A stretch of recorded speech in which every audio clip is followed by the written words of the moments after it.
अस्सलाम वालेकुम class. Welcome to ADS lab algorithm and data structures, जो कि आपका एक नया कोर्स है। इससे रिलेटेड हमारे पास लैब है। तो इस लैब में क्या है, बिल्कुल वही कंटेंट्स जो आप थ्योरी में पढ़ेंगे उसकी एक्चुअल कोडिंग इम्प्लीमेंटेशन हमने इस लैब में करनी है। यानी थ्योरी में आपको एल्गोरिथम एस्पेक्ट उसके बता दिया जाएगा कि वर्किंग फंक्शनैलिटी कैसे काम करता है, क्या है उसका पीछे की फ़िलॉसफ़ी, और फिर उस फ़िलॉसफ़ी को हम सिर्फ़ लैब में इम्प्लीमेंट करने की कोशिश करेंगे कि हम ज़्यादा डेप्थ में थ्योरेटिकल कॉन्सेप्ट्स में ना जाएँ लैब में, क्योंकि इसके कोड्स का इन डिस्क्रिप्टिव होते हैं as compare to ICP code. Descriptive है, देखिए वर्ड यूज़ करो, descriptive not difficult. Descriptive is not same as difficult. तो ध्यान रखिएगा कि डिस्क्रिप्टिव के वर्ड से ना घबराएँ। डिस्क्रिप्टिव का मतलब ये है कि बस आपको मैनेज करना है, लेकिन कोड, अगर आपने वही वाली बात है कि थ्योरी के कॉन्सेप्ट क्लियर हैं, तो आपको लैब में प्रॉब्लम नहीं होगी उस कोड में, उस एल्गोरिथम को कोड में कन्वर्ट करना है। इन सिंपल वर्ड, थ्योरी से आपको एल्गोरिथम तक पहुंचा दिया जाएगा और लैब में आपको क्या करना है, उस एल्गोरिथम को ट्रांसलेट करना है किसी सिंटेक्स में। और हमारे पास सिंटेक्स कौन सा मौजूद है, सी लैंग्वेज को, तो हम उसको सी लैंग्वेज के सिंटेक्स में कन्वर्ट कर देंगे। ये मार्क्स डिस्ट्रीब्यूशन है। ग्रेडिंग पॉलिसी में लैब मैनुअल्स आपके 40 मार्क्स के हैं, तो काइंडली सबमिट करवाते रहिएगा टाइमली बेसिस पर। यहाँ पे लेट करेंगे तो फिर वही वाली बात है, मैं कंसिडर नहीं करूँगा। और लैब एग्ज़ाम और लैब प्रोजेक्ट 30-30 मार्क्स के हैं। प्रोजेक्ट क्या होगा, प्रोजेक्ट इसका सॉफ्टवेयर बेस ही होगा, ठीक है? मैं खुद ही असाइन कर दूँगा 2 प्रोजेक्ट्स, उसमें से आप जो चाहें पिक कर लीजिए, ठीक है? तो प्रोजेक्ट इसका हम हार्डवेयर पे ले जाना नहीं चाहेंगे, ना ले जा सकते हैं, तो सिंपल ही होंगे। बाकी सब वही रेफरेंसेस हैं जो आपकी थ्योरी कोर्स आउटलाइन में है। सीएलओज की मैपिंग आप देख लीजिएगा डिटेल से। लैब है हमारे पास, इनिशियल की जो 3 लैब्स हैं, वो सॉर्ट ऑफ समझ लें पार्शियली ओल्ड लैब्स हैं, ठीक है? मैंने वर्ड यूज़ किया पार्शियली। पार्शियली का मतलब ये है कि आप ये पॉइंटर्स की लैब, स्ट्रक्चर की लैब और डायनेमिक मेमोरी एलोकेशन की लैब पार्शियली अपने प्रीवियस प्रोग्रामिंग कोर्स की एंड की लैब्स में कवर कर चुके हैं, ठीक है? इनको यहाँ करवाने की वजह क्या है? इनको यहाँ कराने की वजह ये है कि इनका आपको अगर पिछली मर्तबा समझ नहीं आई थी, तो अब समझना मस्ट है। क्यों? क्योंकि ये इस कोर्स की फंडामेंटल्स हैं। पिछले कोर्स की हो सकता है ये एडवांस लैब हो, लेकिन इस कोर्स की ये फंडामेंटल्स हैं।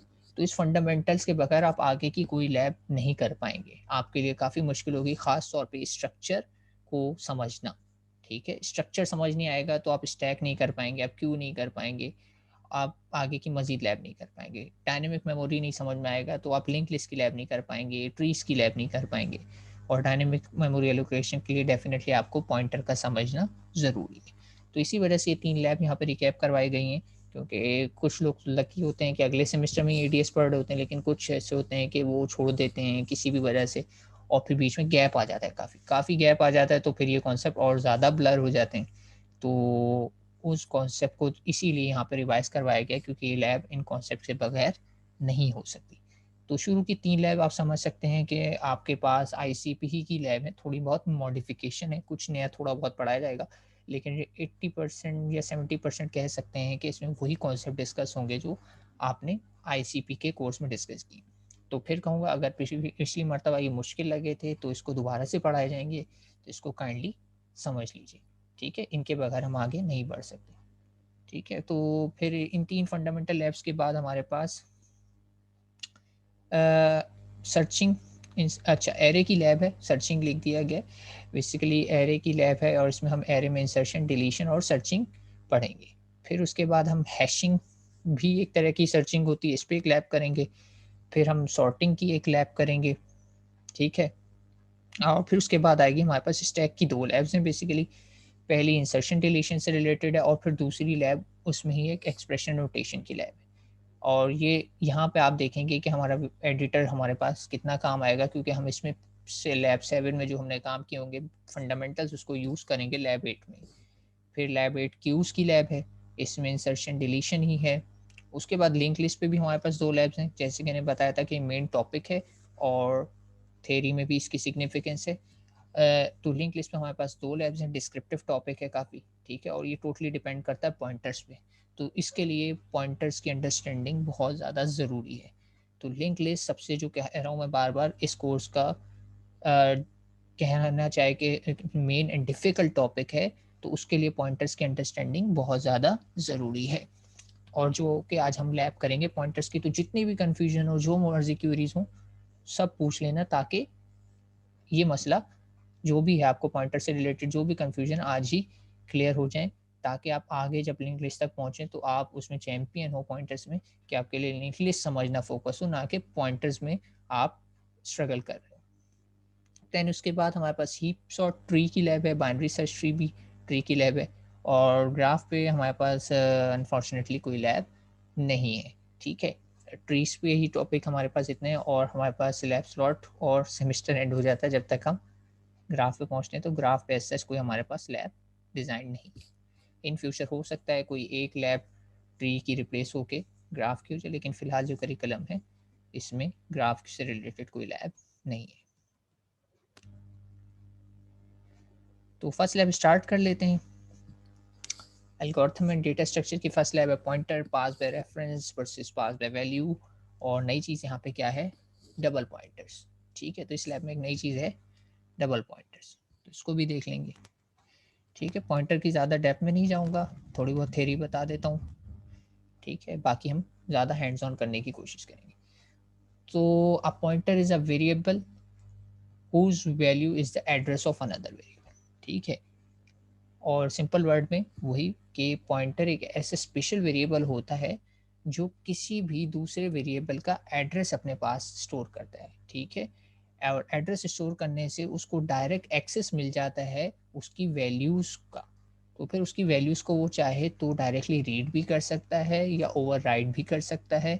ठीक है, यानी अगर किसी को मैंने जैसे एनालॉजी दी थी, दोबारा से दे देता हूँ, किसी बंदे को आपके घर का एड्रेस अगर मिल जाता है तो वो आपकी स्टेट को डायरेक्टली एक्सेस कर सकता है।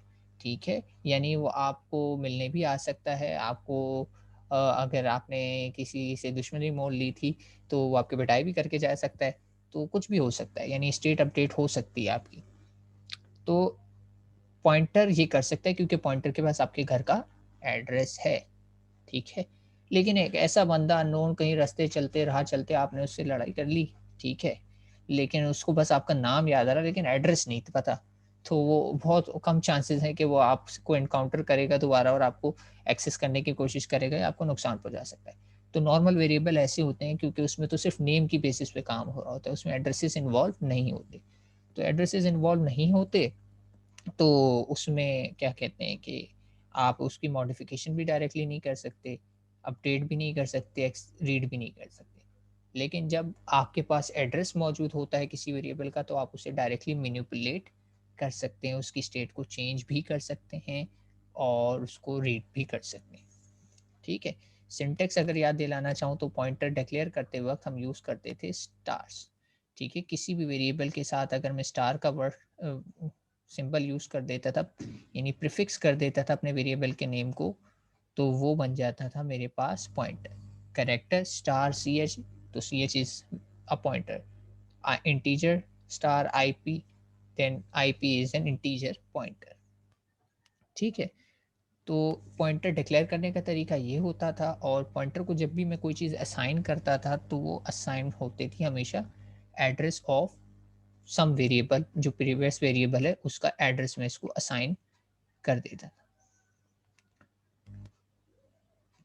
ठीक, कैसे असाइन कर देता था एड्रेस, तो उसके लिए मैं यूज़ करता था एड्रेस ऑपरेटर।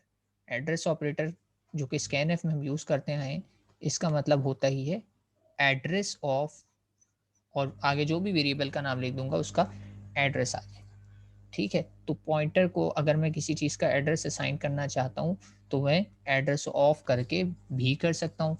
लेकिन यहाँ पे एक बड़ी सिंपल सी एग्जांपल है कि एक मैंने वेरिएबल क्रिएट किया var नाम का, ठीक है, और मैंने उसको प्रिंट कराया, और फिर एक जगह मैंने एड्रेस ऑफ var को प्रिंट कराया, तो इसका आउटपुट कुछ ये आया। वैल्यू में तो वैल्यू ही आएगी डेफ़िनेटली, मैंने जो उसके अंदर स्टोर किया है वही आएगा। लेकिन जब मैंने एड्रेस वीआर प्रिंट कराया तो मेरे पास कोई भी नंबर आ सकता है, और वो नंबर एक्चुअली क्या होगा, एक अनसाइंड नंबर होगा।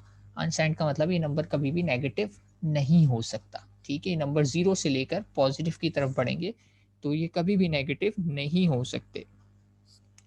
क्योंकि एड्रेसेस हमेशा 0 से स्टार्ट होता है एंड ऑनवर्ड आगे बढ़ता है पॉजिटिव डोमेन में। ठीक, तो आप चाहें तो ये बात वेरीफाई भी कर सकते हैं, करके भी दिखा देता हूँ। अच्छा, तो इसके लिए हमें डेफ सी पे जाना होगा। इस सिंपल से कोड को हम चला के देख लेते हैं ताकि जो डाउट्स हों वो भी क्लियर हो जाए।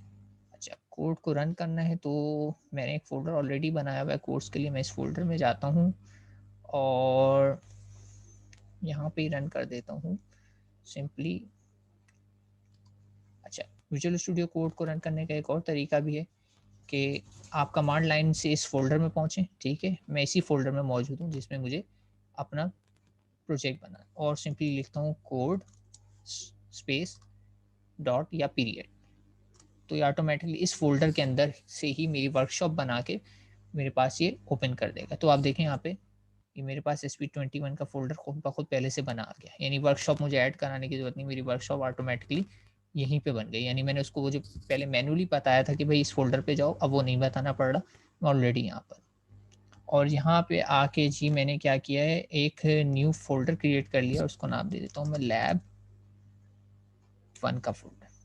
ठीक है, लैब 1 का फोल्डर, और लैब 1 के फोल्डर के अंदर मैं क्रिएट कर लेता हूँ सेलेक्ट करके न्यू फाइल, और इसको हम नाम दे देते हैं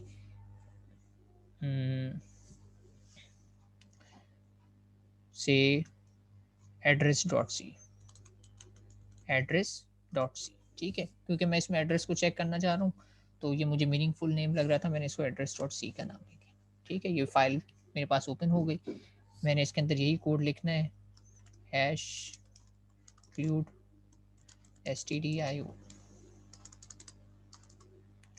stdio डॉट एच। ठीक है, int मेन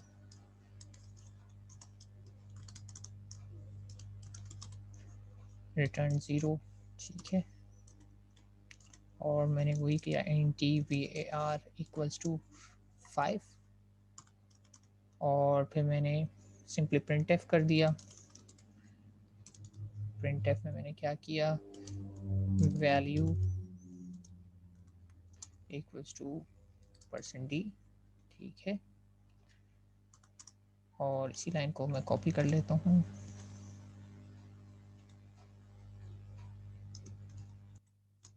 ठीक है, और एड्रेस इक्वल्स टू %d।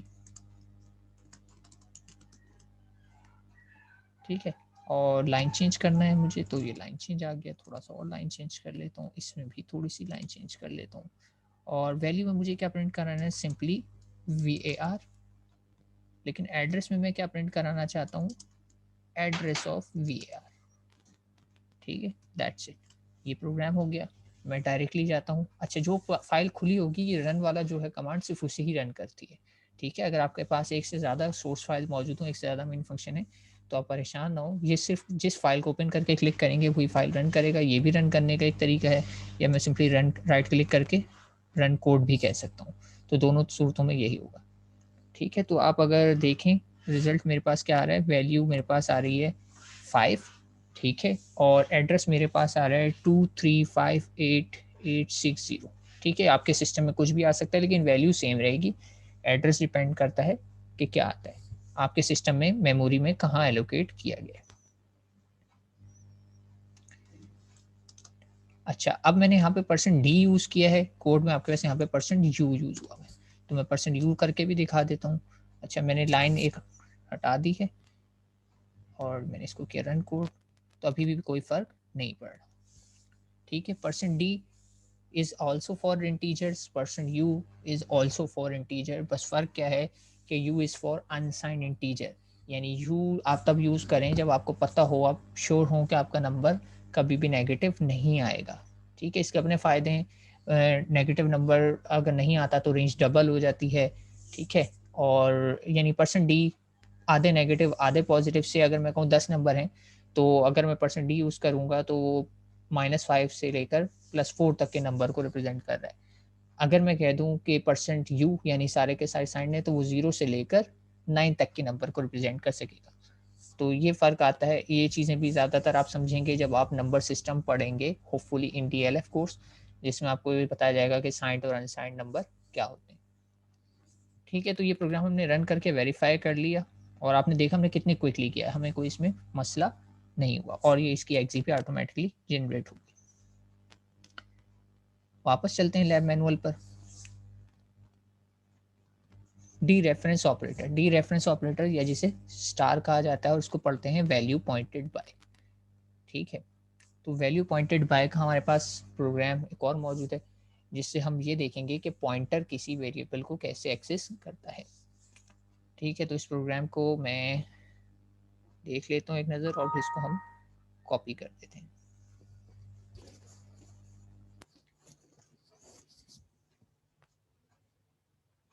अच्छा, तो पहले एक वेरिएबल है और एक पॉइंटर है, पॉइंटर को मैंने एड्रेस असाइन किया है और एड्रेस ऑफ ठीक है। ठीक है, तो इसी को हम थोड़ा मॉडिफाई कर लेते हैं।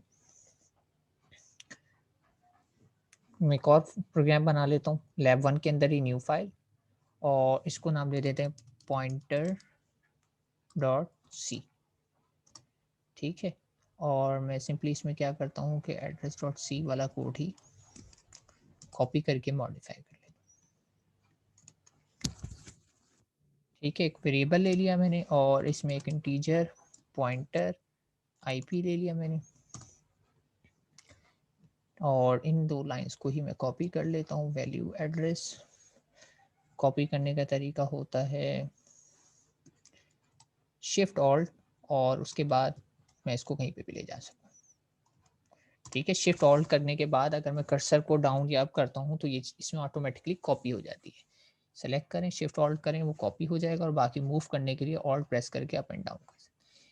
अच्छा, अब यहाँ पे मैंने वेरिएबल को प्रिंट कराया था, यहाँ पे मैं प्रिंट करा देता हूँ पॉइंटर आईपी। ठीक है, और इधर प्रिंट करा देता हूँ सिर्फ और सिर्फ आईपी और यहाँ पे दे देता हूँ 2 लाइंस का गैप। लेकिन मैंने कहीं पर भी आईपी और वीआर का रिलेशनशिप क्रिएट नहीं किया, तो देखते हैं भी क्या होता है। पहले मैं इसी को रन करके देखता हूँ क्या होता है।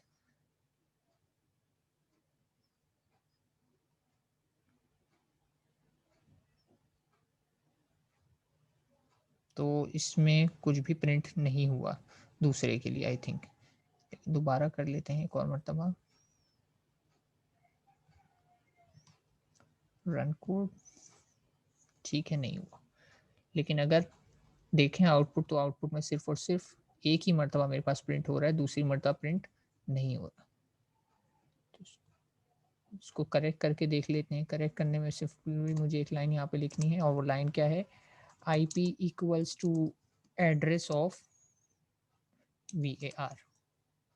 ठीक है, ये लाइन ऐड की मैंने, रिकम्पाइल किया।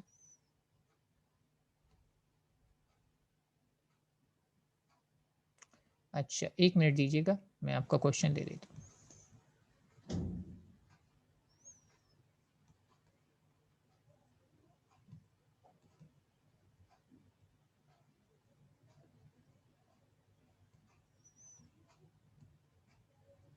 ठीक है, अब अगर आप देखें तो आउटपुट में मेरे पास 2 मरतबा वैल्यू प्रिंट हुआ है और 2 मरतबा ही एड्रेस, और दोनों ही आप देख रहे हैं सेम आ रहा है। एक मरतबा जब मैंने उसे प्रिंट किया था तो मैंने उसको विदाउट पॉइंटर प्रिंट करवाया था और जब सेकंड टाइम मैंने उसे प्रिंट किया तो मैंने विथ पॉइंटर्स करवाए। ठीक है, मैं यहाँ पे चाहे तो एक लाइन और डाल देता हूँ, print F using pointer notation. ठीक है, यूजिंग पॉइंटर नोटेशन, और ये लाइन का जो है यहाँ ले जाए। ठीक है, टू डिफ्रेंशिएट मैंने ये यूजिंग पॉइंटर नोटेशन कर लिया, विथ पॉइंटर नोटेशन और विदाउट पॉइंटर नोटेशन। तो आप डिस्टिंग्विश कर पाएंगे कि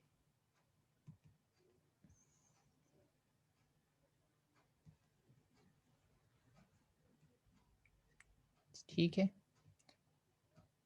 तो जब पहली दफ़ा मेरे पास आउटपुट आता है ये वाला। तो वैल्यू इक्वल्स टू 5 और एड्रेस इक्वल्स टू, ये वही पुराना प्रोग्राम है जहाँ पे मैंने VAR को प्रिंट कराया है और एड्रेस ऑफ VAR को प्रिंट कराया है। और ये सेकंड वाला है, जब मैंने यूजिंग पॉइंटर प्रिंट कराया है तो जहाँ ये प्रिंट हुआ है तो मैंने उसमें क्या लिखा था, स्टार आईपी, और जब मैंने उसका एड्रेस प्रिंट कराना तो मैंने सिर्फ आईपी लिख दिया था। तो आईपी का मतलब तो है ही क्या, एड्रेस ऑफ VAR, क्योंकि ये लाइन तो आप देख सकते हैं कि जब भी मैं आईपी लिखूंगा तो इसका मतलब क्या ट्रीट होगा, एड्रेस ऑफ VAR। तो इसलिए यहाँ पे एड्रेस प्रिंट हो गया। ठीक है, ये बात क्लियर है कि विद स्टार जब मैं लिखता हूँ तो इसका मतलब होता है वैल्यू, और विदाउट स्टार लिखता हूँ तो इसका मतलब होता है एड्रेस। ठीक है, अभी किसी को यहाँ पे क्वेश्चन था, हैंड रेस किया था किसी ने, काइंडली दोबारा से हैंड रेस कर लें ताकि मैं अनम्यूट कर दूं आपको। सादेन,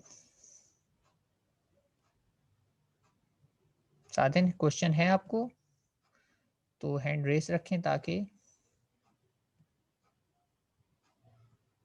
चलिए मैं अनम्यूट कर देता हूँ। लेट्स सी सादेन को क्या क्वेश्चन है। सर जी सादेन।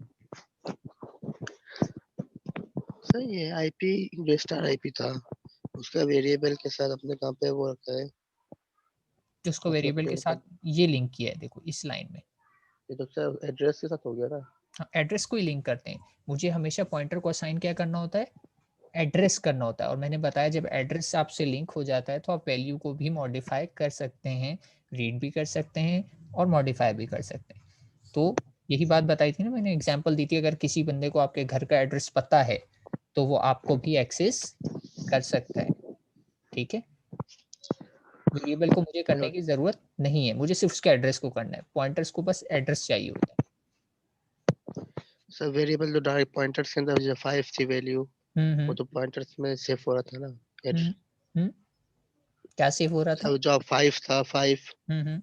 वो तो डायरेक्ट 5 आई स्टार आईपी में जा रहा था। 5 नहीं जा रहा था, वो जा रहा था ये जो नंबर है ना 23588852, क्योंकि मैंने इससे पहले देखो वेरिएबल से पहले क्या लगा दिया है, एड्रेस का साइन लगा हुआ है ना। आईपी के अंदर क्या जा रहा होगा, 5 जाएगा या 23588852 जो एड्रेस है वो जाएगा। आप देख के बताओ, आपके सामने ही है नहीं सर स्क्रीन। ये तो वो आईपी स्टार आईपी जो है 5, हम्म। वो नहीं थोड़ा समझ आया, क्योंकि ये तो आईपी का जो है आपने बराबर कर दिया उसके वेरिएबल के, यानी जो एड्रेस होगा वीआर का 5 का जो एड्रेस होगा वो आईपी में सेव हो रहा है। बिल्कुल हो जाएगा एड्रेस चेंज। और सर जो वैल्यू है हम्म वीआर की, हम्म। वो इस पॉइंटर में कैसे सेव हो रही है स्टार देखो आईपी के देखो अंदर। देखो, इस बात को इस तरीके से मेरी बात समझने की कोशिश करो, जो मैंने अभी मिसाल दे रहा हूँ उसको समझो।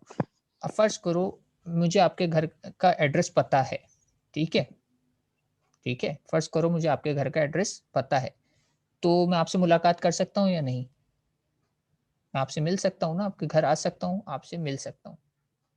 ठीक है, तो बिल्कुल वैसे ही कि अगर मुझे वेरिएबल का एड्रेस पता है तो मैं वेरिएबल की वैल्यू से भी मिल सकता हूँ, मैं उसको मिलके प्रिंट भी करा सकता हूँ, मैं उसको मिलके ओवरराइड भी कर सकता हूँ, यानी दूसरी वैल्यू भी असाइन कर सकता हूँ। तो आइडिया ही पॉइंटर का ये है कि उसको वैल्यू से कंसर्न नहीं होती, उसको तो आपने डायरेक्टली अपने घर का पता दे दिया। अगर आपके घर का पता मौजूद है तो आपसे मुलाकात कोई मसला नहीं है, यानी वैल्यू को एक्सेस करना कोई इशू है ही नहीं। ठीक है, इसके बरक्स अगर आप किसी को अपना नाम बता दें तो नाम बता के आप चले गए, आपके नाम के हजारों लोग होंगे, हो सकता है लाखों लोग हों। ठीक है, तो नाम की बेस पे आपको ढूंढना बड़ा मुश्किल हो जाएगा। तो इसीलिए पॉइंटर्स क्या प्रोवाइड करते हैं, एड्रेस प्रोवाइड करते हैं। ठीक है, पॉइंटर्स को हम एड्रेस प्रोवाइड करते हैं, फिर उसकी बेस पे वो चाहता है तो आपके एड्रेस की बेस पे आपकी वैल्यूज को डायरेक्टली एक्सेस कर लेता है। और पॉइंटर को असल में गर्ज एड्रेस से नहीं होती है, पॉइंटर एड्रेस मांग ही हो रहा होता है क्योंकि वो चाहता है कि वो आपसे मुलाकात करे, आपकी वैल्यू को एक्सेस कर सके। ठीक है, बात क्लियर हुई है सादेन।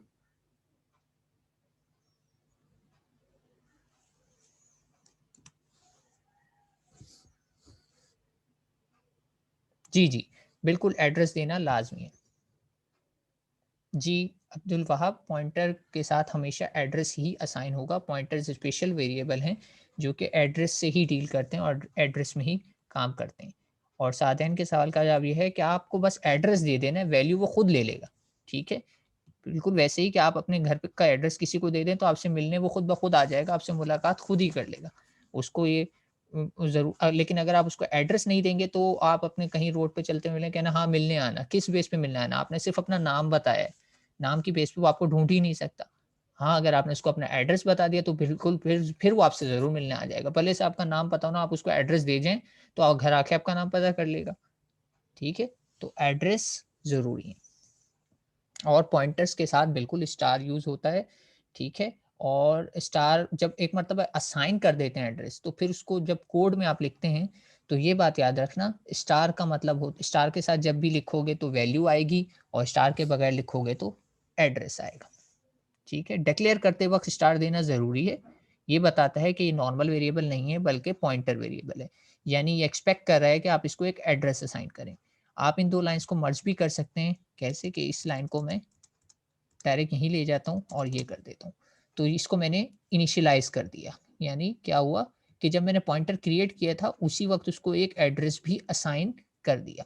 तब भी ये कोड ऐसे ही काम करेगा और ये रन करके हम वेरीफ़ाई भी कर सकते हैं। ये रन हुआ और नीचे चल के देख लेते हैं आउटपुट क्या आ रहा है। तो आउटपुट हमारा स्टिल सेम है, ठीक है? पहले मैं इनिशियलाइज़ नहीं कर रहा था, मैं इसको उसी लाइन में लिख दिया तो इनिशियलाइज़ेशन भी हो गई। यानी जैसे ही पॉइंटर क्रिएट हुआ मैंने उसको वेरिएबल का एड्रेस दे दिया।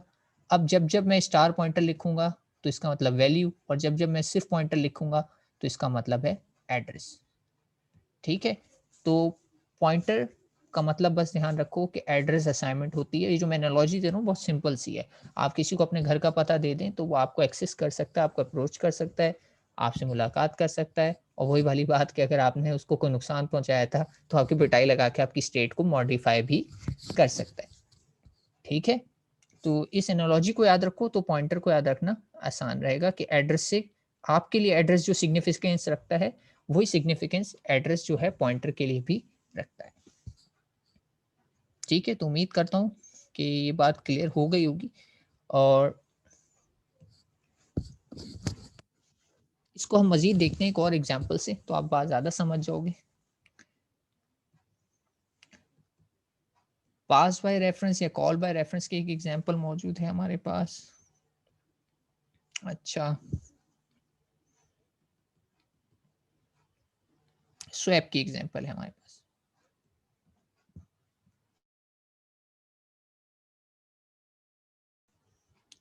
तो स्वैप का प्रोग्राम बनाना है, पास बाय वैल्यू का भी बना लेते हैं, पास बाय रेफरेंस का भी बना लेते हैं। अच्छा, 2 नंबर ले लेते हैं, सिंपली प्रिंट कराते हैं बिफोर स्वैपिंग और आफ्टर स्वैपिंग। अच्छा, टाइम बचाने के लिए सिर्फ़ मैं ये कर लेता हूँ कि ये कोड मेरे पास ऑलरेडी होपफुली लिखा हुआ है। मैं यहाँ पे फ़ाइल तो दोबारा से जनरेट कर देता हूँ, लेकिन इस कोड को हम कॉपी कर लेंगे और इसका नाम है पास बाय रेफ डॉट सी। ठीक है? इस कोड को अगर मुझे कॉपी करना है, तो मैं डायरेक्टली कर लेता हूँ रिवील इन फाइल एक्सप्लोरर और यहाँ से मैं एक लेवल अप जाता हूँ, एक और लेवल अप जाता हूँ और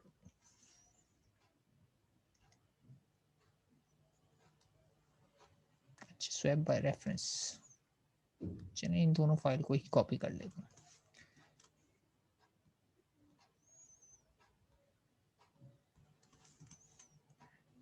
ठीक है, दोनों फाइल सी ही हैं, ऑलरेडी मेरे पास बनी हुई थी। तो सिर्फ टाइपिंग ओवरहेड बचाने के लिए अभी मैं टाइप करना नहीं चाह रहा, ये पास बाय वाली मैं डिलीट कर देता हूँ। ठीक है, तो स्वैप बाय रेफरेंस, ठीक है, ये फंक्शन मैंने बनाया हुआ है पहले से।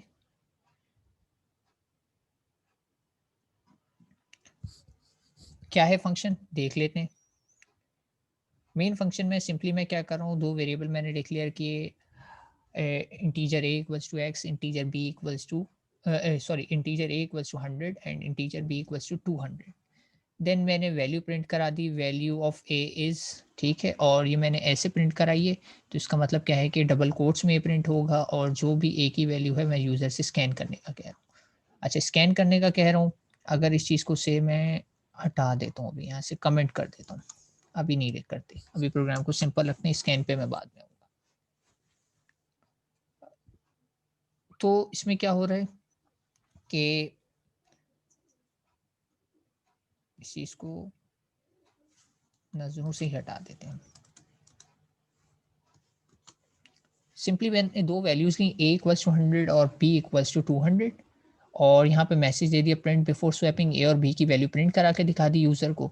स्वैप का फंक्शन कॉल किया और उसमें अगर आप देखें तो मैंने जब पास बाय रेफरेंस करते हैं तो मैं फंक्शंस को क्या पास करता हूँ, एड्रेस ऑफ वेरिएबल, ना कि नॉर्मल वेरिएबल। ठीक है, जब मैं एड्रेस पास करता हूँ तो फंक्शन में एड्रेस जाता है, और फंक्शन ज़ाहिर सी बात है एड्रेस जाके कॉपी होना है वेरिएबल में, तो वो वेरिएबल फिर नॉर्मल वेरिएबल नहीं रहते बल्कि वो पॉइंटर वेरिएबल बन जाते हैं, क्योंकि पॉइंटर ही है जो एड्रेस स्टोर कर सकता है और एड्रेस को एज ए एड्रेस ट्रीट कर सकता है। ठीक है, अगर मैंने इधर पॉइंटर हटा दिया तो एक्स के अंदर एड्रेस ऑफ ए तो आएगा, लेकिन वो उसको एज एड्रेस ट्रीट नहीं करेगा बल्कि उसको वैल्यू समझ के उसमें मैनिपुलेशन कर देगा, वैल्यू को ऐड सब्ट्रैक्ट कर देगा, जो कि मैं नहीं चाहता हूँ। मैं चाहता हूँ कि एड्रेस पे काम हो।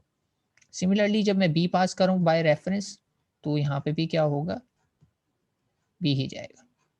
अच्छा, मैं एक काम करता हूँ कि फ़ॉन्ट देख लेता हूँ थोड़ा, शायद आप लोगों को प्रॉब्लम हो रही है, फ़ॉन्ट को बड़ा कर देते हैं। टेक्स्ट एडिटर, फ़ॉन्ट, फ़ॉन्ट का साइज़ है मेरे पास 14, मैं आप लोगों के लिए इसको बढ़ा के कर देता हूँ 16। ठीक है, तो चेक कर लेते हैं थोड़ा बड़ा हो गया होगा। ठीक है, 16 हो गया फ़ॉन्ट, तो अब बेहतर दिखाई दे रहा हो सकता है। अच्छा, एंड हो सकता है, और बाय द वे जब आप ये इंस्टॉल करेंगे डेव सी इसको विजुअल स्टूडियो कोड को, तो इसकी थीम या इसकी अपीयरेंस ऐसी ना हो तो आप यहाँ से चेंज कर सकते हैं। यहाँ पे कलर थीम्स का ऑप्शन मौजूद है, आप कलर थीम्स पे जाएँ तो यहाँ से बहुत सारी सेलेक्ट कर सकते हैं। मैंने जो सेलेक्ट की हुई है वो मोनोकई है। आप इसमें से लाइट डार्क कोई सी भी थीम सेलेक्ट कर सकते हैं। ठीक है, तो यही वाली बात मैं कह रहा था, अपनी कस्टमाइजेशन और आई फ्रेंडली कहना चाहिए, आई साइट फ्रेंडली आपके पास ये एडिटर है। डेव सी में इतना ऑप्शन नहीं थे हमारे पास, वो ब्लू स्क्रीन, ब्लू लाइट जो होती है आंखों के लिए नुकसानदेह होती है। खैर, वापस टॉपिक पे आते हैं, स्वैप कर देंगे। स्वैप का फंक्शन अपना काम करेगा और उसके बाद मैं प्रिंट करा के देखूंगा ए और बी की वैल्यू, और ए और बी की वैल्यू चेंज हो जानी चाहिए। स्वैप फंक्शन पे अभी नहीं जा रहे, क्या हो रहा है, इस प्रोग्राम को रन करके देखते हैं ये प्रोग्राम कैसे काम करता है। तो इस प्रोग्राम को अगर देखें तो बिफोर स्वैपिंग ए और बी की वैल्यू 100 और 200 थी, लेकिन आफ्टर स्वैपिंग आप देख रहे हैं ए की वैल्यू चेंज होकर 200 और बी की वैल्यू चेंज होकर 100 हो गई है, यानी स्वैपिंग सक्सेसफुली काम कर रही है। स्वैपिंग मेरी जो है सक्सेसफुली काम कर रही है। ठीक, तो अच्छा ध्यान रहे, देखिए मैंने ए और बी ही प्रिंट करा है, मैंने इनकी वैल्यूज़ को इंटरचेंज नहीं किया, ये वैसे ही लिखे हुए बिफोर स्वैपिंग और आफ्टर स्वैपिंग ये सही से काम कर रहे हैं। अच्छा, अब अब देख लेते हैं, मेन फंक्शन को बंद कर देते हैं और स्वैप के फंक्शन पे आ जाते हैं। स्वैप के फंक्शन को अगर देखा जाए तो स्वैप के फंक्शन में मैंने क्या किया है, वही स्वैपिंग का तरीका कि तीसरा वेरिएबल लिया है और वैल्यूज़ को इंटरचेंज करना शुरू कर दिया है। पहले एक्स के पास जो वैल्यू है इसको कॉपी करके टेम्परेरी में डाल दिया, फिर एक्स में वाई के पास जो वैल्यू है उसे कॉपी कर दिया, फिर वाई के अंदर वो वैल्यू कॉपी कर दी जो टेम्प में। लेकिन यहाँ पे ध्यान रहे, देखें एक्स को मैं पॉइंटर नोटेशन के साथ यूज़ कर रहा हूँ, तो इसका मतलब क्या है कि मैं ये एक्स के अंदर जो भी वैल्यू है उसे कॉपी करके यहाँ लाना चाह रहा हूँ। ठीक है, यानी अगर मैं यहाँ पे आपके लिए थोड़ा सा ड्रॉ कर दूँ, कलर मैं ले लेता हूँ वाइट, और यहाँ पे आपके लिए थोड़ी सी मेमोरी ड्रॉ कर लेता हूँ। ठीक है, तो ये ऐसे कर लेते हैं। चलो पूरी बना लेते हैं, बॉक्सेस कर लेते हैं, पूरी बनाएंगे टाइम वेस्ट हो जाएगा।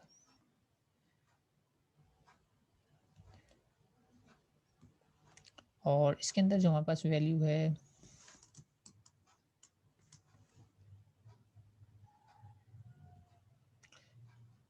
यहीं पे लिख लेते हैं। चलिए कोशिश करते हैं, यहाँ लिख नहीं पा रहा हूँ मैं, इधर से हटा देते हैं, इससे पेंसिल टूल से लिख लेते हैं। तो इसके अंदर जो है ध्यान रहे कि अगर ये एक्स है, ठीक है, सॉरी, ये मेरे पास ए है, ए की वैल्यू ध्यान रहे क्या है मेरे पास 100 है, ए की वैल्यू मेरे पास थी 100, और ये मेरे पास बी है और बी की वैल्यू क्या है 200। ठीक है, ये तो हो गई नॉर्मल बात। फिर क्या है मेरे पास एक्स और वाई नाम के भी वेरिएबल्स हैं जो कि क्या है पॉइंटर्स हैं। तो मैं इसको दूर कहीं बना देता हूँ कि भाई एक्स जो है एक स्पेशल वेरिएबल है, ठीक है, क्योंकि इसके साथ क्या है पॉइंटर लगा हुआ है, ये पॉइंटर लगा दिया इसके साथ। और ये किसको पॉइंट कर रहा है, ये पॉइंट कर रहा है एड्रेस ऑफ ए को, यानी ये एड्रेस ऑफ ए जहाँ पे लोकेट करता है उस जगह को पॉइंट कर रहा है।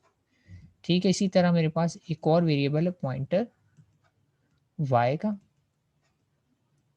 और पॉइंटर वाई जो है वो पॉइंट कर रहा है इसी तरह एड्रेस ऑफ बी को। ठीक है, एड्रेस ऑफ बी को, यानी बी का एड्रेस बाहर होता है, मैंने इसलिए बाहर लाइन लगाई है, अंदर इसको यानी पॉइंटर एक्स अभी इसको पॉइंट नहीं कर रहा बल्कि एड्रेस को पॉइंट कर रहा है। तो जब मैं ये लिखता हूँ एक्स का पॉइंटर, तो इसका मतलब क्या है कि ये इसके अंदर चला जाता है और इसकी बात कर रहा हूँ। ठीक है, अगर मैं विदाउट पॉइंटर एक्स यहाँ पे लिखता, यानी यहाँ पे ये स्टार ये ना आता, यानी सिर्फ और सिर्फ एक्स लिख रहा होता, तो इसका मतलब होता है यहाँ पे मौजूद एक एड्रेस, कुछ भी हो सकता है इससे, वो हमारे केस में भी कुछ बड़ी सी फिगर थी, मैं कोई सपोज एड्रेस डाल देता हूँ, उसे 1000 एड्रेस इसका है, और इसका एड्रेस डाल देते हैं 1111। तो अगर मैं सिर्फ एक्स लिखता हूँ तो इसका मतलब होता है 1000, और सिर्फ वाई लिखता हूँ तो इसका मतलब होता है 1111।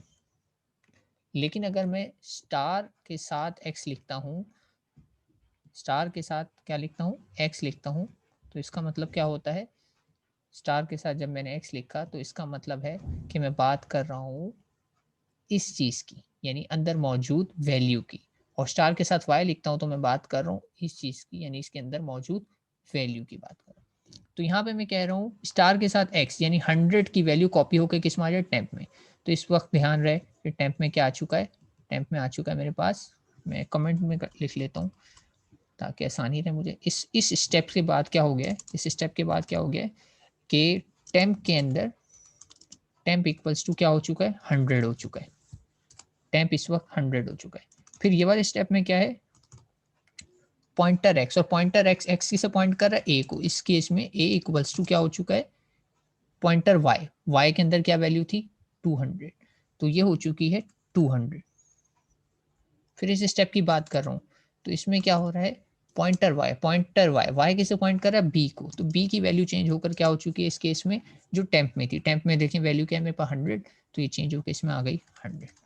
तो बैकग्राउंड में क्या हुआ, ये अपडेट्स हुई कि पहले टेम्प में मैंने 100 मूव कर दिया, फिर मैंने ए में 200 मूव कर दिया, फिर मैंने बी में वापस 100 मूव कर दिया, यानी बी में मैंने क्या मूव कर रहा था टेम्प, और जो कि क्या है 100 है। समझ में आई बात, तो ये हो रहा है इस तरीके से बैकग्राउंड में काम हुआ, ये वैल्यू इस तरीके से अपडेट हो जाएंगी, यानी चेंज क्या होगा, पहली लाइन में कुछ चेंज नहीं होगा, लेकिन स्टेप 2 में क्या होगा, ये वैल्यू जो है चेंज होकर हो जाएगी 200, और ये वैल्यू फिर तीसरे स्टेप में चेंज होकर हो जाएगी 100। ठीक है, तो इस तरीके से ये बैकग्राउंड में ए और बी की वैल्यू स्वैप हो जाएंगी, और फिर जब ये फंक्शन एंड होगा, जाहिर सी बात है फंक्शन फिर फाइनली एंड हो जाएगा, एंड हो जाएगा तो ये फंक्शन रिटर्न करेगा वापस मेन फंक्शन में, और मेन फंक्शन में जब इसके बाद में ए और बी की वैल्यू प्रिंट करने की कोशिश करूंगा तो ये अपडेटेड वाली प्रिंट होंगी। तो ए की वैल्यू इस वक्त हो चुकी है 200 और बी की वैल्यू इस वक्त हो चुकी है 100, तो यूजर को इसकी वैल्यू इंटरचेंज होके ही दिखाई देगी। ठीक है, यहाँ पे हम एक और चीज चेक कर लेते हैं कि ये जो मैंने लाइन कमेंट की हुई है इसे मैं कर देता हूँ अनकमेंट, और देखते हैं कि यहाँ पे क्या हो रहा है।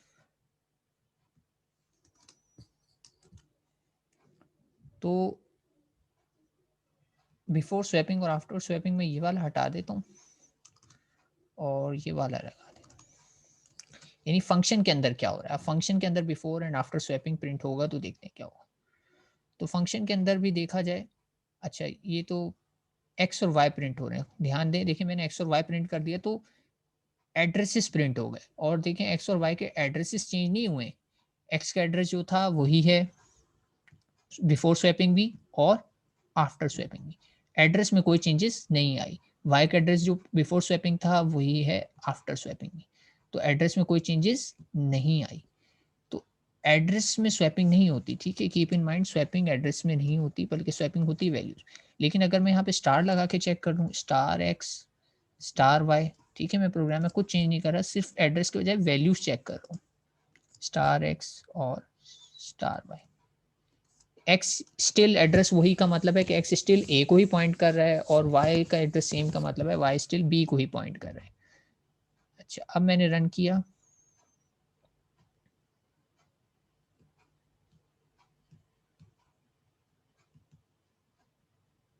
तो अब देखें बिफोर स्वैपिंग एक्स की वैल्यू 100 थी, वाई की वैल्यू 200 थी, आफ्टर स्वैपिंग एक्स की वैल्यू चेंज होकर 200 हो गई और वाई की वैल्यू चेंज होकर 100 हो गई। तो आपने देखा कि स्टिल एक्स पॉइंट ए को ही कर रहा है, वाई पॉइंट बी को ही कर रहा है, लेकिन वैल्यूज उनकी चेंज हो चुकी है, यानी स्वैपिंग सक्सेसफुल हो चुकी है। ठीक है, तो एक स्वैप का प्रोग्राम था पास बाय रेफरेंस के थ्रू। नॉर्मली हम यहाँ पे प्रिंट नहीं कराते, ये सिर्फ मैंने टेस्टिंग के लिए प्रिंट कराया। प्रिंटिंग हमेशा हम मेन फंक्शन में ही कराते हैं, और जो हमारे दूसरे फंक्शंस होते हैं उनको हम प्रिंट से पाक रखते हैं ताकि वो फंक्शन रियूजेबल रहें और यूज़र अपनी मर्ज़ी से जैसे चाहे डिस्प्ले करा सके। और ये मैंने चूँकि फंक्शन नीचे बनाया है तो मुझे फंक्शन डिक्लेरेशन ऊपर देनी पड़ेगी, और डिक्लेरेशन देख सकते हैं आप, ये है। इसमें डेटा टाइप बताना ज़रूरी होता है, वेरिएबल का नाम आप दें ना दें वो ऑप्शनल है। तो it is same as this function declaration, integer pointer integer pointer. तो ये था आपके पास ये वाला प्रोग्राम, और इसको हमने वेरीफाई कर लिया, पास बाय रेफरेंस के थ्रू मैं स्वैप कर सकता हूँ। पास बाय वैल्यू क्या होता है? पास बाय वैल्यू जब आप फंक्शन को एड्रेस नहीं बल्कि वैल्यूज पास करते हैं, तो यही प्रोग्राम अगर मैं वैल्यूज से करके देखूंगा तो आप देखेंगे बिफोर स्वैप और आफ्टर स्वैप मेरा रिजल्ट रिमेन अनचेंज। अच्छा, रिपीट कर दें। लास्ट में मैंने साधन ये बताया कि आपने ये देखा कि मैंने इनके एड्रेसेस प्रिंट करा के दिखाए आपको, ठीक है, यानी एक्स को मैंने प्रिंट कराया और वाई को मैंने प्रिंट कराया इस जगह पे। दोबारा से देख लो, एक्स को और वाई को मैं प्रिंट करा देता हूँ, बजाय उसकी वैल्यूज के मैं उनके एड्रेसेस प्रिंट करा देता हूँ। ठीक है, लास्ट में मैंने ये बताया कि मैं इनकी वैल्यूज की बजाय इनके एड्रेस प्रिंट करा देता हूँ। तो आप देखें, अच्छा इनको कमेंट कर देता हूँ, ये बीच में आ रहे हैं हमारे। और मैंने ये बताया कि आप देखें कि बिफोर स्वैपिंग और आफ्टर स्वैपिंग एक्स का एड्रेस वही है पहले भी और एक्स का एड्रेस वही है बाद में भी, तो एक्स का एड्रेस चेंज नहीं हुआ। वाई का एड्रेस देखा जाए तो वाई का एड्रेस जो है पहले स्वैपिंग के वही एड्रेस है आफ्टर स्वैपिंग के, तो इसका मतलब वाई का एड्रेस भी चेंज नहीं हुआ।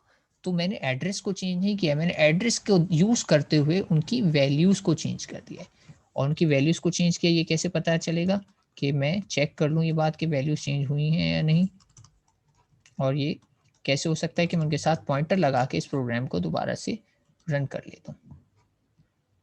तो अब अगर आप देखें साधन, तो एक्स के पास अच्छा ये एक्स की वैल्यू नहीं है, यहाँ पे थोड़ा सा टाइपो है, ये वैल्यू किसकी है? ए की है, ठीक है, एक्स की वैल्यू नहीं है, ये ए की वैल्यू है, यहाँ पे थोड़ा सा टाइपो है। मैं ये वैल्यू जो है एक्स की नहीं है, ए की है, ठीक है, मैं अभी इस पर नहीं जा रहा, चेंज करना पड़ेगा, सब जगह ए भी लिखना पड़ेगा। लेकिन एक्स जिसे पॉइंट कर रहा था उसकी वैल्यू अब 100 है, थी पहले, और अब उसकी वैल्यू चेंज होकर 200 हो गई। और y जिसे पॉइंट कर रहा था पहले उसकी वैल्यू 200 थी, अब उसकी वैल्यू चेंज होके 100। तो ये बताया मैंने कि एड्रेस चेंज नहीं होते बल्कि वैल्यूज चेंज होती हैं। ठीक है, तो ये एड्रेस के लिए ही मैंने बनाया था, सिर्फ ये बात पॉइंट आउट करने के लिए कि एड्रेस चेंज नहीं होता। क्लियर है साधन?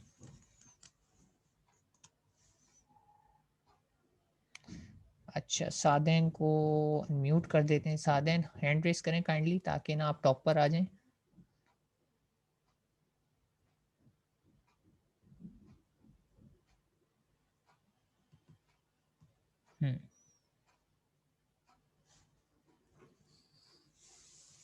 जी सादे।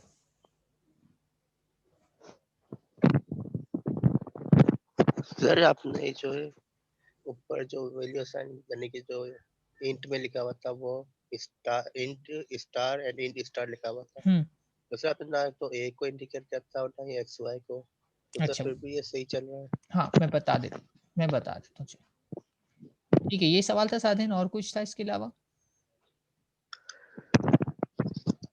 बस यही सर क्वेश्चन और है ये साधन? नहीं सर बोले सर ये टेम्पो वाला तो समझ में आ गया ठीक है। और हम्म। लेकिन सर ये जो अगर हम ए और बी को अगर रख रहे होता है यानी कि ए और बी की वैल्यू को असाइन करवा रहे हैं तो सर टेम्प के अंदर ए स्टार है स्टार भी नहीं रख सकते, कहाँ पर? जैसे कि वर्ड स्वैप के अंदर इंट स्टार है और इंट स्टार भी अच्छा, यहाँ पे। यहाँ पे ना, ठीक है बताता हूँ। हम्म, ठीक है, दोनों बताता हूँ। और कुछ? चलो ठीक है, मैं बताता हूँ, म्यूट कर रहा हूँ मैं आपको दोबारा से, और फिर बता। अच्छा, पहले तो साधन आपका सवाल ये है कि मैंने ऊपर यहाँ पे ना x लिखा, ना यहाँ पे y लिखा, फिर भी ये सही चल रहा है। तो ये रिक्वायरमेंट नहीं है, ठीक है। रिक्वायरमेंट सिर्फ ये है कि आप डेटा टाइप बता दें तो भी ये काम करता है। मिनिमम क्राइटेरिया ये है। मैं यहाँ पे चाहूँ तो ABC भी लिख दूँ, कोई फ़र्क नहीं पड़ता। यहाँ पे मैं सादेन का नाम भी लिख दूँ, तब भी कोई फ़र्क नहीं पड़ता। असल में तो वेरिएबल के नाम जो हैं वो यूज़ होंगे जो मैंने यहाँ लिखे हैं। असल में मेरे फ़ंक्शन में वेरिएबल के नाम वो यूज़ होंगे जो मैंने यहाँ लिखे हैं, ठीक है। कंपाइलर ऊपर दिए हुए नामों को इग्नोर कर देगा और कंसीडर करेगा वो नेम्स जो मैंने नीचे दिए। तो इसलिए ऊपर नाम दें ना दें इससे कोई फ़र्क नहीं पड़ता। ऊपर नाम सी की रिक्वायरमेंट नहीं है कि आप नाम दें, सी की रिक्वायरमेंट सिर्फ ये है कि आप डेटा टाइप दें, ठीक है। डिक्लेरेशन में सिर्फ और सिर्फ डेटा टाइप दें। तो मैं इधर चाहूँ तो एक्स लिख दूँ, वाई लिख दूँ या एबीसी कोई भी नाम लिख दूँ, तब भी ये प्रोग्राम चल जाएगा। चाहो तो मैं चला के दिखा सकता हूँ। ये देखो, ये इसको मैंने किया ये, और अब इस प्रोग्राम को दोबारा से रन करके देखते हैं। देखो मेरे प्रोग्राम के आउटपुट पे कोई फ़र्क नहीं आया, मेरा आउटपुट अभी भी सही आ रहा है। देखो, आउटपुट पे कोई फ़र्क आया? नहीं आ रहा ना? बिफोर स्वैपिंग, आफ्टर स्वैपिंग का रिज़ल्ट अभी भी सही आ रहा है। तो इसका मतलब ये हुआ कि ये मैं नाम लिखूँ ना लिखूँ कोई फ़र्क नहीं पड़ता इनसे। ठीक है, ये तो हो गया आपके पहले सवाल का जवाब। हाँ, लेकिन अगर ये लाइन ना लिखूँ तो शायद ये मुझे एरर दे, क्योंकि फंक्शन डिक्लेरेशन नीचे हुई हुई है। ये कहेगा फंक्शन डिक्लेरेशन मिसिंग है, हो सकता है ऐसा एरर दे दे, हो सकता है ना दे। ये देखें, क्या कह रहा है? Previous implicit declaration of swap was here. कह रहे हैं वही वाली बात है कि स्वैप जो है इसको मिसिंग मिल रहा था, लेकिन इसने एरर भी जनरेट किया, लेकिन वार्निंग जनरेट की, एरर नहीं दिया। वार्निंग में क्या हुआ, इसने प्रोग्राम रन कर दिया, यानी इतना समझ गया कि आप क्या करना चाह रहे हो। लेकिन इट इज़ नॉट रिकमेंडेड। बेहतर है कि आप इसकी डिक्लेरेशन दें या फिर इस फंक्शन को ही उठाकर ऊपर ले जाएं, ठीक है। अब आ जाते हैं दूसरे सवाल पे कि यहाँ पे मैं ए और बी क्यों नहीं लिख पाया।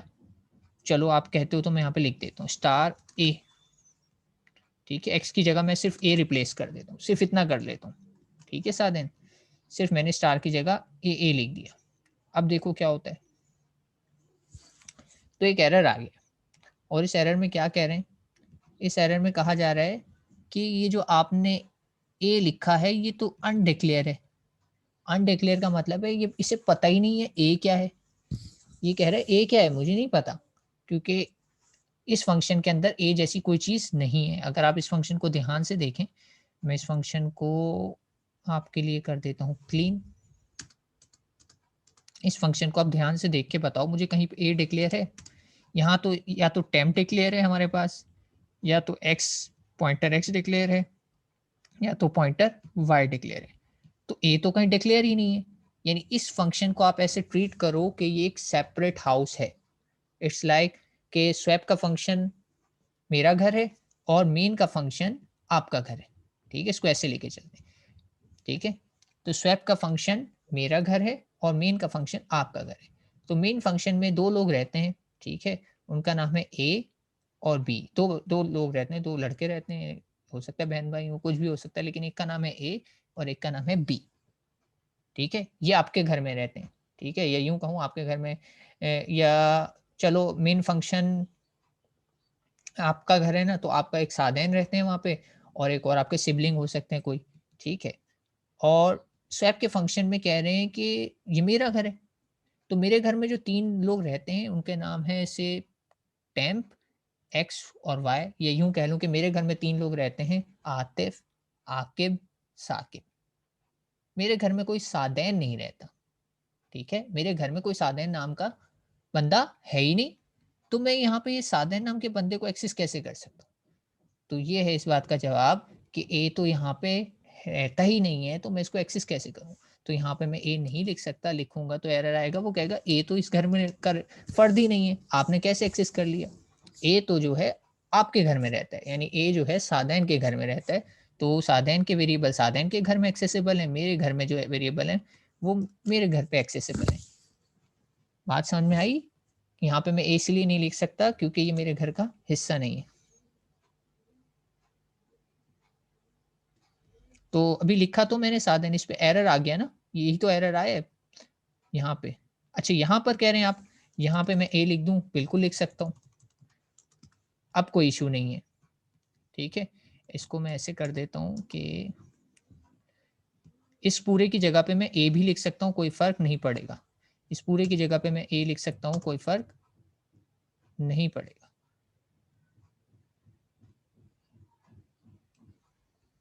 ठीक है। इसमें मैं लिख सकता हूँ, इसमें कोई फर्क नहीं पड़ेगा, और ये मैंने कर दिया स्वैप, ठीक है। तो अब मैंने हर जगह एक्स की जगह ए कर दिया, अब सही है, क्योंकि अब देखो मैंने ए को यहाँ डिक्लेयर कर दिया, ठीक है। तो अब मैं ए को यूज कर सकता हूँ और अब कोई मसला भी नहीं आएगा, मेरा रिजल्ट सेम आएगा। अब आप देख सकते हो मेरा रिजल्ट सही आ रहा होगा, ठीक है। ए लिख सकता हूँ अब मैं, क्योंकि अब यहाँ पे मैं ए इसलिए लिख पा रहा हूँ कि यहाँ पे ए लिखा हुआ है। अब ये वाला केस है कि मेरे घर में भी सादे नाम का एक सिबलिंग मौजूद है, आपके घर में भी हो सकता है, मेरे घर में भी हो सकता है, कोई इसमें मसला तो नहीं है, दोनों घर में हो सकते हैं।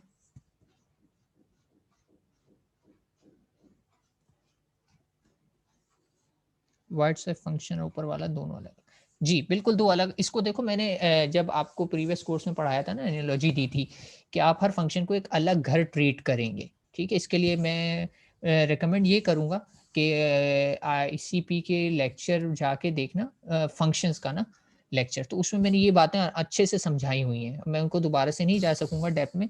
वहाँ पे मैंने बात समझाई थी कि नाम सेम रख दें तो क्या होगा, नाम डिफरेंट रख दें तो क्या होगा, क्या रखना चाहिए, क्या नहीं रखना चाहिए, ठीक है। हाँ, बस बात यही है कि फर्स्ट वाले में फर्स्ट आ जाएगा, सेकंड वाले में सेकंड आ जाएगा, फंक्शन में पोजिशनल मैपिंग होती है, ठीक है। तो अब तो बल्कि इतनी अच्छी बात यह है कि अगर आप लोगों को पुराने कॉन्सेप्ट क्लियर नहीं है तो वीडियो रिकॉर्डिंग्स मौजूद हैं प्रीवियस कोर्स की, आप उसे जाके रिविजिट कर सकते हैं, तो वो कॉन्सेप्ट आपके रिवाइज हो जाएंगे, ठीक है। मैं चलो एक काम करूंगा कि यूट्यूब का जो सारी आपके आईसीपी के लिंक हैं वो आपसे शेयर कर दूंगा, पूरी प्लेलिस्ट, तो आप वहाँ जाके कोई से भी पर्टिकुलर टॉपिक आपको जिसमें कन्फ्यूजन हो वो रिकैप कर सकते हैं, ठीक है। और एक काम हम ये भी कर लेंगे कि ग्रुप बना लेंगे उसी तरह एडीएस का, जैसे हमने आईसीपी का बनाया था मैसेंजर पे, और मैं वहाँ पे वो शेयर कर दूंगा, ठीक है, इन केस कोई क्यूरीज वगैरह, ठीक है। तो मैं इसको मज़ीद डेप्थ में नहीं लेके जाऊँगा सादे, आप काइंडली जो है ना अगर अभी भी कन्फ्यूजन हो तो उस लेक्चर को रिविजिट कर लेना, फंक्शंस के टॉपिक का last lecture I think, last या second last, last I think, ठीक है। तो मैं इसको वापस सही कर देता हूँ, मैं इसीलिए नाम डिफरेंट रखे थे ताकि ये कन्फ्यूजन जनरेट ना हो, ये बताने के लिए कि ये दोनों अलग अलग फ़र्द हैं, ठीक है। उम्मीद करता हूँ कोई बात समझ में आ गई होगी और बाकी लोगों को भी इस सवाल से इस्तेफादा हुआ होगा, फ़ायदा उठाया होगा।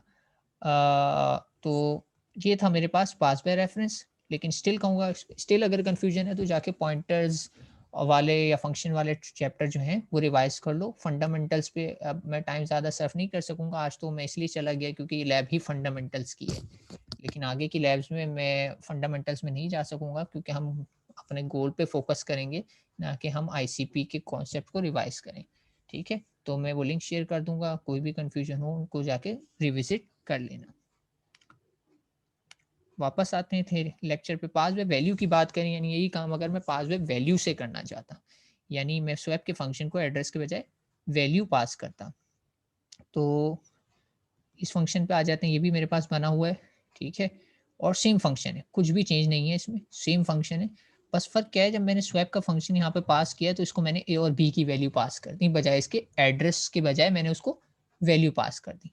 यहाँ पे मैं लिख देता हूँ, मैं इसे कर रहा हूँ पासिंग वैल्यूज, ठीक है, इसीलिए पास बाय वैल्यू कह रहा है। और यहाँ पे रेफरेंस वाले की बात करें तो यहाँ पे मैं लिख देता हूँ कि मैं क्या पास कर रहा था, पासिंग एड्रेसेस, ठीक है, ये फर्क है। रेफरेंस एड्रेस को ही कहा जाता है, ठीक है, पास बाय वैल्यू कर रहा हूँ। इस प्रोग्राम को रन करके मैं इसका आउटपुट चेक करता हूँ कि क्या आता है, देख लेते हैं इसका आउटपुट। और इस प्रोग्राम को आप देखें, स्वैप का फंक्शन बिल्कुल वैसे ही बना हुआ है, बस फ़र्क क्या है कि स्वैप के फंक्शन में पॉइंटर्स नहीं है। अब पॉइंटर्स नहीं है तो मैंने पॉइंटर्स लगाए नहीं। अब देखना ये कि इससे स्वैपिंग होती है, और आउटपुट चेक करें तो इससे स्वैपिंग नहीं हो रही। बिफोर स्वैपिंग भी ए की वैल्यू 100 थी, आफ्टर स्वैपिंग भी ए की वैल्यू 100 ही है। बिफोर स्वैपिंग भी बी की वैल्यू 200 थी, आफ्टर स्वैपिंग भी बी की वैल्यू 200 ही है। तो इसका मतलब ये हुआ कि अगर मुझे स्वैपिंग करनी है तो मैं पास बाय वैल्यू यानी विदाउट पॉइंटर कर ही नहीं सकता, ठीक है। यानी अगर मुझे स्वैप करनी है दो या दो से ज़्यादा वैल्यूज़, या यूँ कहा जाए कि मैं अपने फंक्शन से दो वेरिएबल्स की वैल्यूज़ को मॉडिफ़ाई करना चाहता हूँ, दो या उससे ज़्यादा वेरिएबल्स की वैल्यूज़ को मॉडिफ़ाई करना चाहता हूँ, तो मुझे पॉइंटर्स यूज़ करना पड़ेंगे, ठीक है। यानी अगर मैं किसी फंक्शन के थ्रू, ठीक है, किसी सब फंक्शन के थ्रू दो या उससे ज़्यादा वेरिएबल की वैल्यूज़ को मॉडिफ़ाई करना चाहता हूँ वाया फंक्शन, तो मुझे पॉइंटर्स यूज़ करना पड़ेंगे। विदाउट पॉइंटर ये पॉसिबल नहीं है, और अभी आपने देखा इस एग्ज़ाम्पल से, ठीक है। तो ये तो जस्ट एक समझाने के लिए बात थी कि पॉइंटर पे एम्फसाइज़ करने के लिए, इस एग्ज़ाम्पल की एज़ सच कोई सिग्निफिकेंस नहीं है। इसके अलावा क्या है हमारे पास लैब मैनुअल में? अच्छा, नई चीज़ क्या है? Pointer to pointer. अच्छा जी, पॉइंटर टू पॉइंटर, ठीक है। तो ये एक एग्जांपल है। इसमें अगर आप देखा जाए तो थोड़ा-सा डिफ़िकल्टी लेवल बढ़ाया गया है, और मैं एक नया प्रोग्राम बना लेता हूँ P2P, या एक नई फ़ाइल हम क्रिएट कर लेते हैं इसी फ़ोल्डर में, और उसको नाम दे देते हैं डबल पॉइंटर्स डॉट सी, ठीक है। 2 यूज़ कर रहे हैं, 2 के अलावा भी 3 भी हो सकते हैं, 4 भी हो सकते हैं। और इसमें मैं बेसिक स्ट्रक्चर कॉपी कर लेता हूँ प्रोग्राम का, ताकि टाइम बच सके।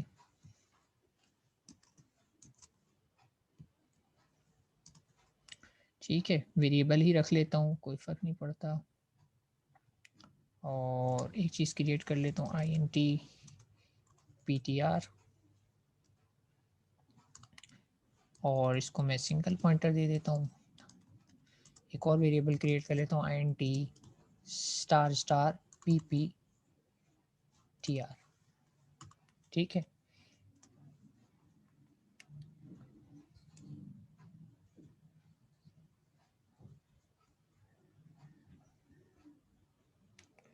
और असाइन कर देता हूँ ptr equals to address of var, और pptr equals to I think address of ptr, और उसके बाद क्या क्या प्रिंट कराना है हमें, वेरिएबल पॉइंटर। अच्छा ठीक है, सिर्फ ये चीज़ें कराई हुई हैं।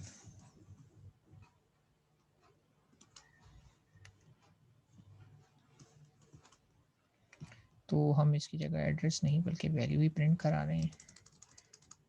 वैल्यू यूजिंग ptr, और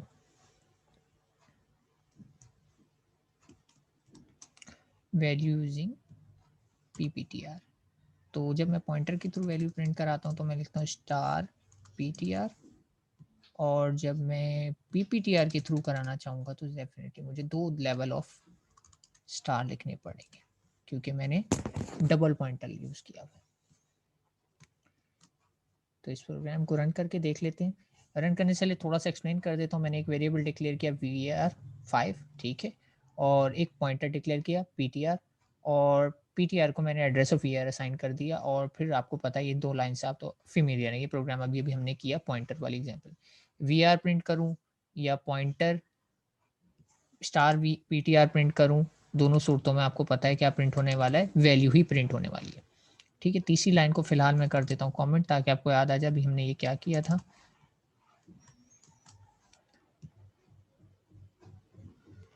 ठीक है, तो value equals to 5, value using PTR equals to 5, दोनों का रिजल्ट सेम आ रहा है।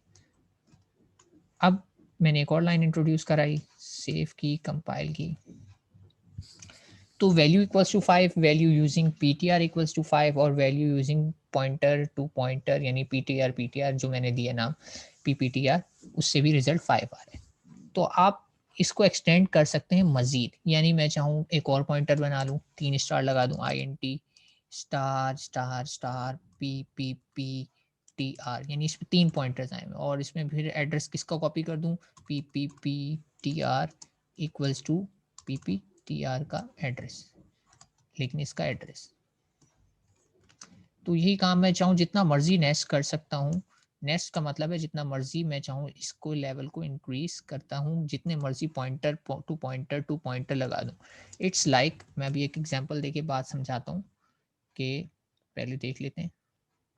अच्छा, 3 पॉइंटर पे ये काम ही नहीं कर रहा, नहीं इधर 2 लगे हैं, 3 PPTR। ठीक है, तो आप देख रहे हैं कि मैं 1 स्टार लगाऊं तब भी मुझे रिजल्ट मिल जाता है, 2 स्टार लगाऊं तब भी रिजल्ट मिल जाता है, 3 स्टार लगाऊं तब भी मिल जाता है। ये क्या मिसाल है? ये मिसाल ऐसे है कि एड्रेसेस की बात हो रही है। ठीक है, जो पीटीआर यहाँ पे वेरिएबल है उसके पास डायरेक्टली आपके घर का एड्रेस मौजूद है। ठीक है, ये वो वाला सिनेरियो है कि पीटीआर आपका दोस्त है और उसको आपके घर का एड्रेस पता है। ठीक है, प्लेन एंड सिंपल। अब होता क्या है कि आप बाहर किसी बंदे से मिलते हैं और उस बंदे को आपका एड्रेस नहीं पता, लेकिन वो आपसे मिलना चाहता है। लेकिन उसको पता है कि वो आपसे जब मिला था ना, तो आपके साथ एक बंदा था जो उसके मोहल्ले में ही रहता है। तो वो क्या करेगा, अप्रोच करेगा उस बंदे को, यानी उसका एड्रेस उसे पता है। यानी वो उसके पास जाएगा, बोलेगा यार उसके एड्रेस पे जाके बोलेगा यार मुझे फला बंदे का एड्रेस चाहिए। वो कहेगा हाँ ठीक है, मुझे उस बंदे का एड्रेस पता है।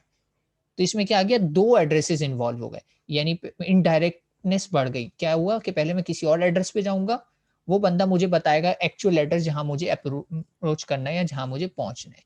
तो ये बात वही आ गई कि मुझे डायरेक्टली आपका एड्रेस नहीं पता, लेकिन मुझे एक ऐसी जगह का एड्रेस पता है, जहाँ पे अगर मैं जाऊँगा तो फिर मुझे आपका एड्रेस पे डायरेक्ट कर दिया जाएगा।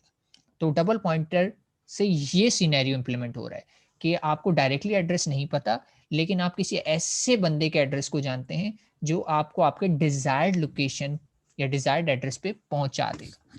ठीक है, तो ज़्यादा कॉम्प्लेक्सिटी में नहीं जाते, इस सिनेरियो को इतना ही रखते हैं। ये वाली लाइन में हटा देता हूँ।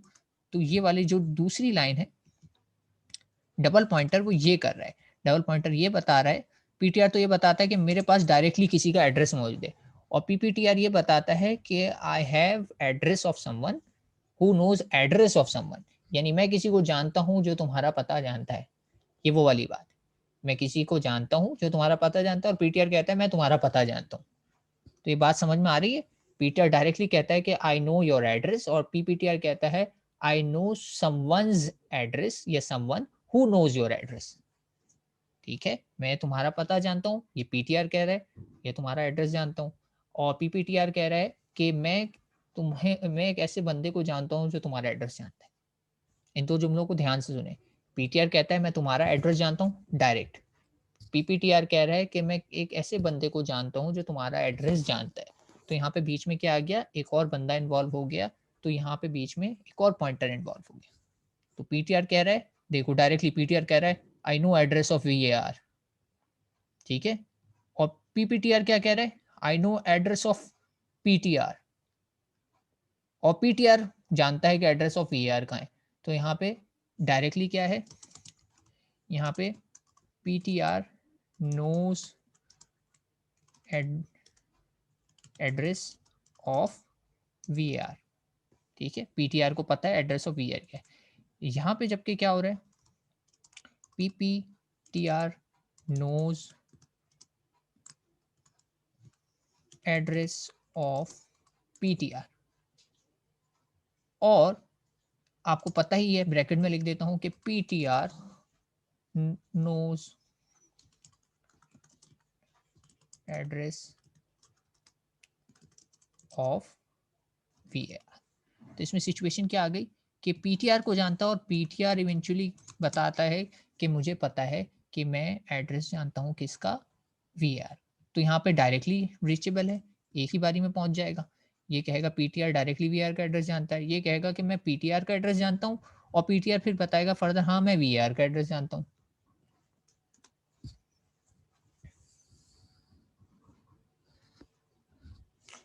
ट्राई कर लेते हैं। इसको अगर मैं डायरेक्ट वेरिएबल का एड्रेस दे देता हूँ, ठीक है, तो देखते हैं क्या आएगा। मेरी भी लर्निंग होगी, मैंने आज तक ट्राई नहीं किया ये।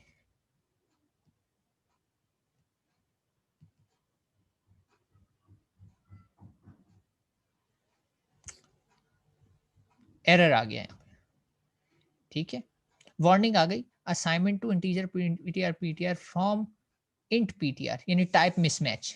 ठीक है, टाइप मिसमैच आ गया, कह रहे जो आप असाइन करो वो इंटीजर पॉइंटर टाइप का है और जिसको असाइन करो वो इंटीजर डबल पॉइंटर टाइप का है। तो यहाँ पे मसला है, ठीक है, ये मसला मैंने किया हुआ है, ठीक है, मैंने लेकिन इतना सिंपल उस वे में नहीं किया, लेकिन अनइंटेंशनली कहीं बड़े प्रोग्राम में इस तरह के इशूज से मैंने डील किया। टाइप मिसमैच आ रहा है, कह रहा है जो आप कॉपी कर रहे हो, यानी ये इसकी डेटा टाइप है INT-PTR, और जिसमें कॉपी कर रहे हो इसकी डेटा टाइप देखो क्या है, डबल स्टार के साथ PTR। तो उसने वार्निंग दे के यहाँ पे एंड कर दिया और आखिरी लाइन को एग्जीक्यूट ही नहीं करा, ठीक है, लेकिन फिर वही कहूँगा ये रिकमेंडेड नहीं है, ये गलती है, इसको नहीं करना। ठीक है, बात क्लियर हो गई, डेटा टाइप मिसमैच आ गया था तो इसलिए उसने उसको करने नहीं दिया।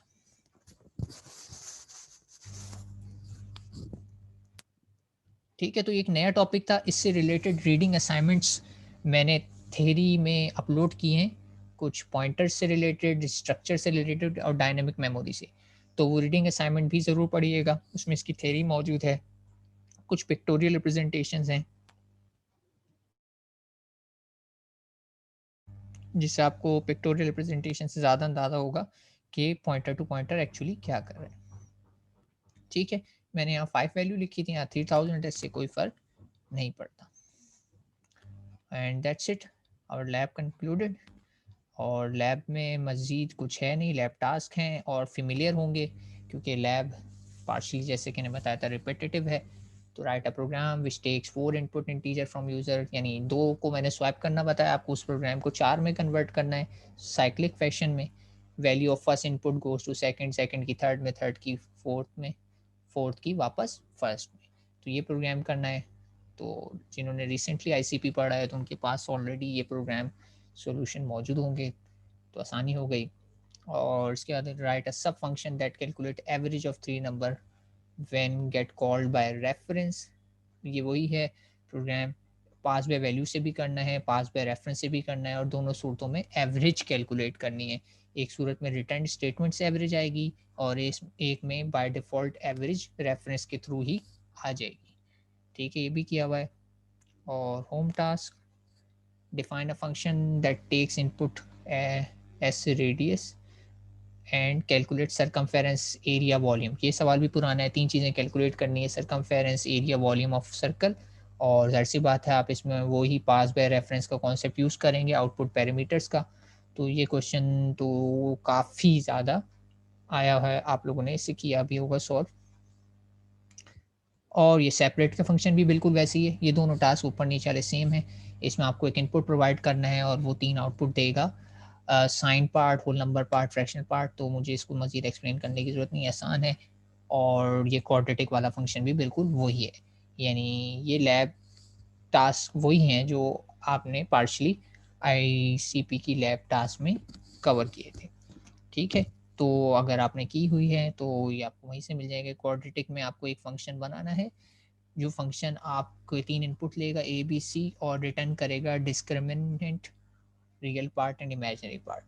ठीक है, तो टास्क ज़्यादा सारे ओल्ड ही हैं तो मैं ज़्यादा एक्सप्लेन नहीं कर रहा, लेकिन अगर फिर भी कोई क्यूरीज हो तो आप मुझसे लेटर ग्रुप पे पूछ सकते हैं। ठीक है, that's it from my side. अगर आप लोगों को मज़ीद कोई क्यूरीज हैं किसी भी चीज़ से रिलेटेड तो आप पूछ सकते हैं।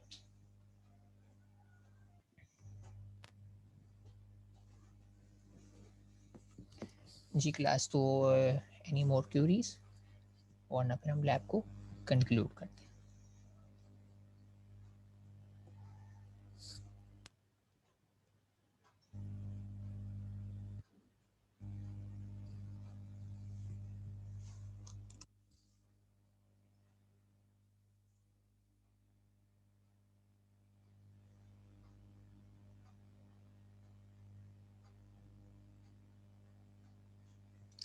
कौन से लेक्चर साथिया आप कहना चाह रही हैं? लैब मैनुअल्स ऑलरेडी LMS पे अपलोडेड हैं, और पॉइंटर से रिलेटेड जो है, पॉइंटर से रिलेटेड लेक्चर की बात कर रही हैं ये लैब मैनुअल की बात कर रही हैं? अच्छा, मुस्तफा का कोई क्वेश्चन है?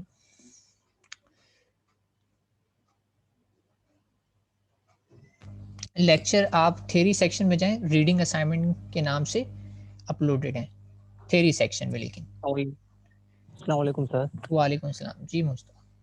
सर वो आपने आईसीपी के लेक्चर्स हैं वो सब अपलोड कर दिए हैं फंक्शंस के और पॉइंटर्स के, ताकि हमें रिकॉल हो जाए सारा। ICP के इजीली वीडियो लेक्चर्स बात कर रहे हैं? जी जी सर, जो अच्छा, आपके लैब्स के हैं सर। मैं उसका लिंक जो है ना आप लोगों से शेयर कर दूंगा, या LMS पे ही डाल दूंगा, ठीक है? ICP की पूरी ठीक है जो सर, थ्योरी की लैब की जो है हमारी वीडियो लिस्ट मैं आप लोगों से शेयर कर लूँगा, ठीक है? ठीक है वीडियो सर, लिस्ट, एग्री रहेगा मैं। ठीक है, मैं LMS पे ओके भी सर, कर देता हूँ, और वैसे हम ग्रुप भी बना थैंक लेंगे, और मैसेंजर पे वैसे ही कर, थैंक यू ठीक, सर। ठीक है जी क्लास। एनी मोर क्यूरीज और shall I conclude?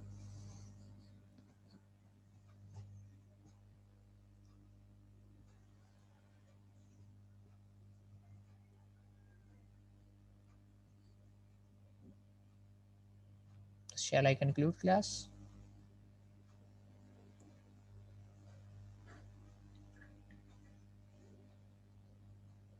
Shall I? Thank you for your cooperation. Till next time, Allah Hafiz.